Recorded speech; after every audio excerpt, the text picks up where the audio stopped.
it's an exciting set of fixtures in this year's LV Cup and some tight horses to call. What are your predictions?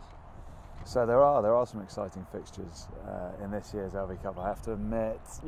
It's always one of those competitions where when you go into it, like any, you're never quite sure who's going to step up and perform. You're never quite sure what players are going to be put in the LV either. Some clubs like London Welsh, like Newcastle, teams that will see it as an opportunity to progress their season. Things maybe haven't been going so well, they want to get things back on track, or just an opportunity to take some silverware at the end of the year because they think other teams maybe not go as hard at it. So I think you'll see likes of Sale, Newcastle, London Welsh putting strong sides out, but then you will have sides like Northampton, like Leicester, like the Exeters, Gloucester, who will be using it as an opportunity to get some of those young guys that they've had on the fringes, that they've heard great things about, into the reckoning, a la Johnny May and Jack Nowell over previous seasons. So it's going to be a tough competition, impossible to call at this point because a game hasn't been played yet. I think as the final will be at Franklin's Gardens, that Northampton will have a bit of vengeance in their memory of having lost out to Exeter last year. So I'd say probably Saints, and I wouldn't count Leicester out my old side either, being a Midland derby. I'd say the main benefit of the competition is twofold. One is for teams to be able to continue to play those guys that are maybe floundering a little bit within their season. It gives them the opportunity to perform again and go out and address those issues that are maybe going a bit wrong for them and try and get things back on track for their season. It may be sides that want to continue the success that they're having in the Premiership, and they want to take that through into more competitions and give other guys an opportunity to be a part of a successful team. That rugby family that each club tries to really get hold of and bring its new recruits into. That's a big part of it.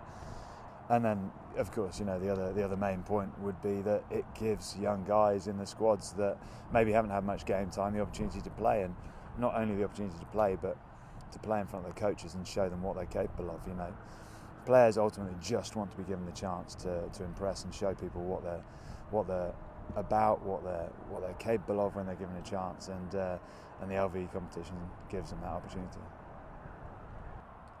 Obviously, for the last 5 seasons, it's been English and Welsh only. I think it would be fantastic if you had the introduction of other countries, other nations bringing through their young talent. At the end of the day, you talk about rugby being a family, you talk about the rugby family. The more we can spread the word of rugby, and the more opportunities we can give to other countries to play the game and develop their own talent, I think would be beneficial for all of us.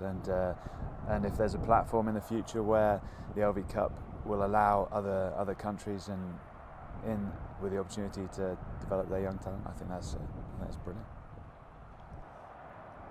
So there are obviously competitions when I was growing up similar to the LV. And all you want as a young man playing and involved in a Premiership side is the opportunity to prove to your coaches that you can perform and deliver. And for me, I was given that opportunity early on in my playing days at 18. I think it was 18 and a half, and I took my chance. And all the guys want now at the various different clubs that they're at as young men, they just want to be given the opportunity to play, and when they do, they need to take it. It's as simple as that. And I think the LV offers that opportunity now, and it's a fantastic tournament. It's about developing the young talent of this nation, and this competition is doing that. The LV Cup is a fantastic tournament because it's fast, it's exciting, because you've got a lot of guys that are playing, they're just enthusiastic to show their coaches what they can achieve and what they can do on a rugby pitch, because they've been sat on the sideline watching everyone else do it for so long. And it's just great at developing this young English talent.